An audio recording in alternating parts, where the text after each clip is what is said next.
Good afternoon. How sweet that you came today. My name's Kirby.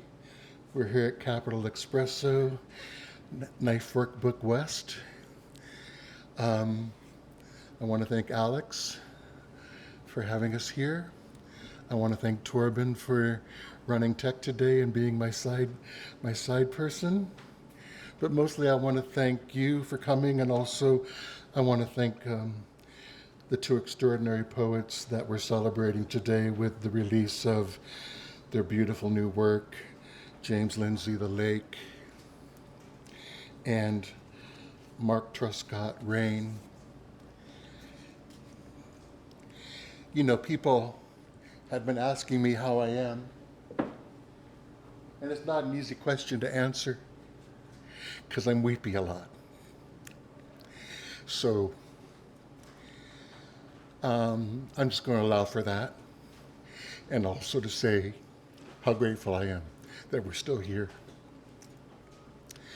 and that we can produce such beautiful work. Makes a difference. So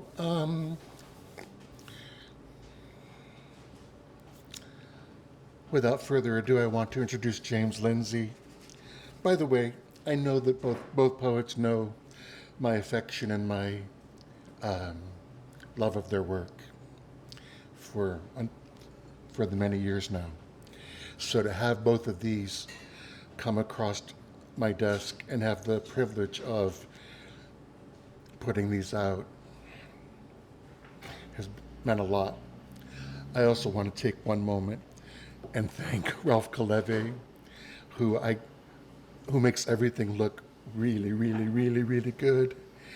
I might have a vision for it, but I don't have the skill for it. And Ralph, thank you so much for working in tandem with me to make this beautiful.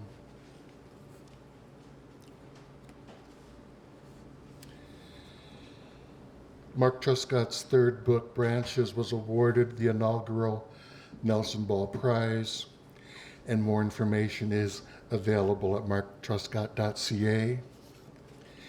And James Lindsay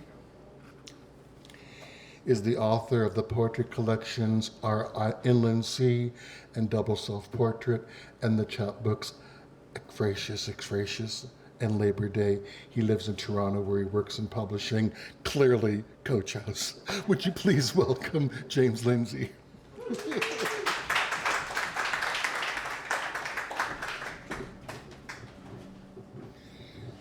Got that cleaned up for you, darling? Of course.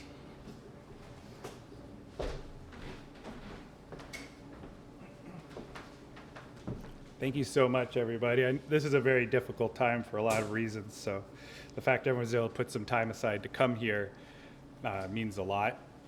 It's the first time I ever had a dog's attention like this, which is really amazing, too. There's a lot of people here I love, so that's fantastic. From Kirby, you've been an incredible friend to me for so many years now, and just a champion of not only my work, but poetry in Toronto, in Canada, abroad. So thank you, first of all, so much. To Capital, Alex and I have been friends since we were teenagers. I've known you since we were 16. 20 years, man. Yeah, so this is such a beautiful space. I used to live in this neighborhood for a long time. I used to come here a lot. It wouldn't be Capital without James. Thank you. Mark's one of my favorite Toronto poets for a long time. Branches is just absolutely brilliant. You should have to read that if you haven't. So deserving of the Nelson Ball Prize. My boss from Coach House, Alana, is here. My friend Jacob, all the way from Etobicoke. That's a lot. One of the most brilliant editors and writers of poetry in Canada, Jim Johnstone. This is just beautiful. So thank you. This is exactly who I want to read. So The Lake. Straight up, my therapist once asked me why I'd never written about my father and challenged me to do this. And that's where it came from. And while struggling to figure out how I was going to do this, I was reading a book called The Crying Book by Heather Christel, a poet. It's a collection of essays about crying. And I found a quote by a poet I've never heard of. I've actually never really read him much at all. He's actually only written a couple books of poetry. He's a screenwriter now. His name's Tony Toast. And it's a line from one of his poems called Swans of Local Waters. And it goes, I don't know how to talk about my biological father, so instead I'm going to describe the lake. It's blue with swans. And I just go from there. And I've never seen the other side, but even from here, now, it's obvious that something has caught fire. Smoke so bold it appears as sky, accusing gravity as lying, as being pointed at by a body larger than yourself, but still familiar, the way it made swans deny the unimaginable whim fleeing from fire, refusing to know the way life is personal, touching one another like trees, the trees that enfold the forest, to the lake, the swans where smoke laid blame, and I don't know how to talk about my biological father, so instead I'm going to describe how eventually the smoke met precipitation. Atmosphere so severe, rain fled flight from clap, bracketing clap, spark dividing spark, making paranoid secret language fantasies from the far side, where sons are born firstly, stunted by trying to be by water. I don't know how to talk about my biological father, so instead I'm going to describe the lake. Like any ancient, enigmatic body of water, it is full of things. Collapsed, algae-caked vehicles whose presence I can't speak to, who've never known an ownership like lucky dogs, living to implement themselves upon people, pretending to remember being born. And fish, of course. And because the lake is acidic, it's a glass-bottomed boat, forgetting the physics of floating, a sense of self-making, a window roiling churned-up water shenanigans, whipping foam into a bevy of swans becoming cannibal in smashed lace harassments, homesteading what, from a great height, appears blue, but upon closer inspection is a terrifying non-color, no, not white, hives of migraine meadows, held up in the shape the shattered urn took on after I failed to fix it. I don't know how to talk about my biological father, so instead I'm going to describe the lake. It's blue with swans fortifying their shores by hissing at forests embracing the lake, and suns escaping out of fear born out of anger, or anger born out of fear, pulled waterside by fires lifeguards lit to ward off unwanted swimmers, asking what is a fist if not a ball of knuckles, a den of gaunt joints, gripping anticipation, curled and waiting. I don't know how to talk about my biological father, so instead I'm going to describe the lake by way of describing the trees that are a part of the lake. They are not the lake. They are green and made up of terrifying sharpnesses, murmuring when I walk through a bevy of their kind, clustered like strangers, forced to stand together to practice the patience of being thrust about while protecting themselves with flattened palms, hissing, sorry, sorry, sorry. I don't know how to talk about my biological father, so instead I'm going to talk about the lake, how sky-fed aquifers before subterranean catheters conned swan water from a socket shield, ogling stars frantically attempting to communicate by constellation, trying to ask for something that can never be provided, and all I can say is, oh look, a pattern. What does it mean, and can it make me money?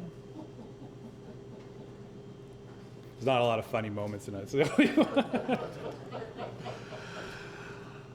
I don't know how to address this talk about my biological father or the lake. So instead I'm going to describe its blue with swans, sky masquerading as hills, hills I've lost something in, something on purpose forgot, threadbare, sparse, flu-like symptoms thinning out water that at the height of its heyday wafted parades of sea foam, all cockily goose-stepping down esplanades paved over an old place.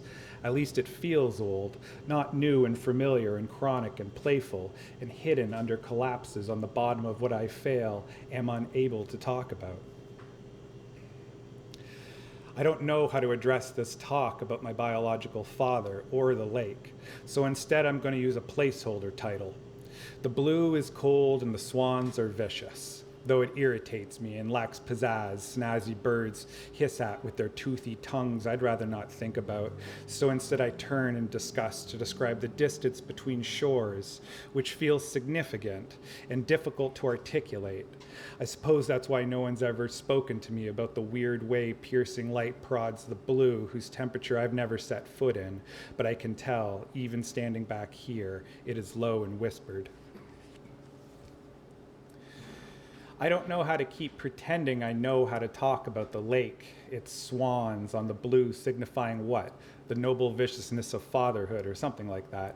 So instead I want to talk about how unhurried it softens sharp edges of metal and broken glass abandoned by design, to be estranged from remembrance, like the lake appearing as solid ice, like predators knowing how to give off the illusion of something dependable while waiting to deliberately collapse. But I know what caught fire, the burning I've been ignoring for several pages now, and I don't know how to talk about my biological father, so instead I'm going to describe the structure. Even before being a blaze, it was never made to be lived in with its open air and artificial walls. An atrium cut out of the woods around the lake, it served as a blind for the lifeguards to see how swimmers swam unseen, observing their merging wakes borne confident, then drifting into a timid nod, reluctantly participating in violence that birthed them. The vicious thrashing of water slowly scatters bodies, floating smoke escaping prudish gravity, its frantic signals called quaint by those far away enough not yet to be threatened by flame spread. I don't know how to talk about my biological father, so instead I'm going to describe the others, the ones who I grew to know as owls, placeholders perching and screeching a not-forgotten flight path running from forest to lake, worn down by decades of steps. But look how the grass has pluckily started to return. Look, the smoke is still visible, and it's why this pathway was stressed here. The endless running of survivors from the burning they began to flee as children, but by the time they reached the far shore, their accounts failed to line up the way we wanted them to. Aisles of dried pines, needles between careless, ceaseless military parades of pine trees. And because they swam, they're naked in a caressing world of small claws that will always be better than where they began. It's snowing. I still don't know how to talk about the biology between my father and I, so instead I'm going to describe the lake. Sometimes the lake is the lake, and sometimes the lake is the things that float on it or the things that drown in it that make it what it is, a rage of waves eroding rocks to a pebble beach, each small stone confident in imminent restoration. That only serves to accentuate the soft gnawing away, a way station, a well, and away from the smoldering that both does and does not want to be extinguished. I don't know how to talk about my biological father, so instead I'm going to describe the lake like bruised pewter, with its humoring of swans who ask to hear the story again, this time absent of agreement, the tiny histories that seed memory, the path consuming itself cannibal, meanderer looping from water to water without chance to touch green. Awkward ownership over land leading to awkward recall, absent-minded myopia, and Stein says there's no such thing as repetition, only insistence. And insistence is missing breath of the meniscus, the false curve of water feigning physique it lacks as it cries, why do patterns cycle in me as cast off air? Thank you very much. Thank you to Kirby. Thank you for everyone's comment.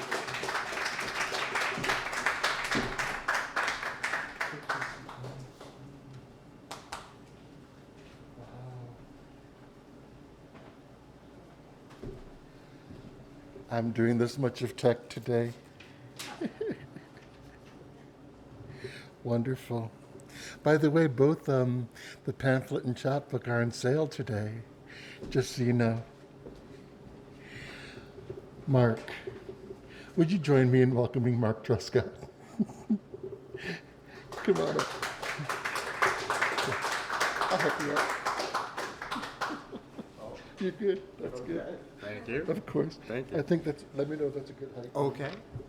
Yeah, I think it's pretty good. Thank you. Yeah. So, yeah, thank you all for being here. Thank you to Kirby and to Ralph for the tremendous work making this look the way it looks. Yeah, it's beautiful. Also, thank you for giving me the opportunity to put some poems together and to start thinking about them, as a sequence.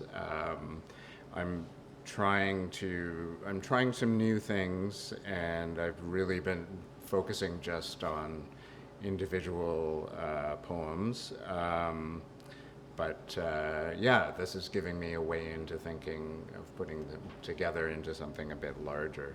So I'm going to read a poem that's not in this pamphlet that I think will stand outside the book that I'm imagining, sort of a separate section of its own. It's called A Poem. In the thicket, I think, though there isn't an articulation that even approximates the touch of thin twig to another, with shadow underneath, repeating with inhuman variation, but simultaneously appearing whole. Where is my thought's place, I ask? For to consider is to stand within reach, gazing humbly, while to read is to lean in gently, tuning the mind to its most relevant fantasy.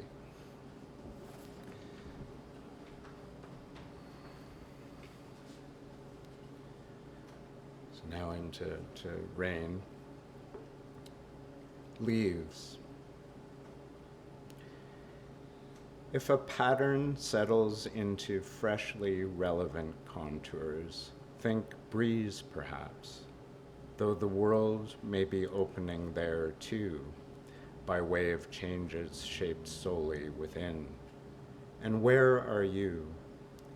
Shades of green and ochre feign shelter, though the crispness excludes, even as it lends itself to description.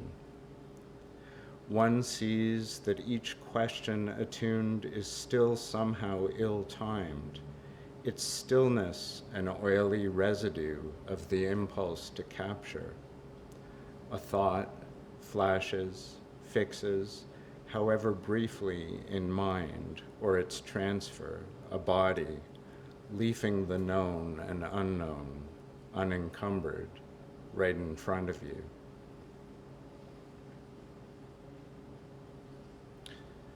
Water.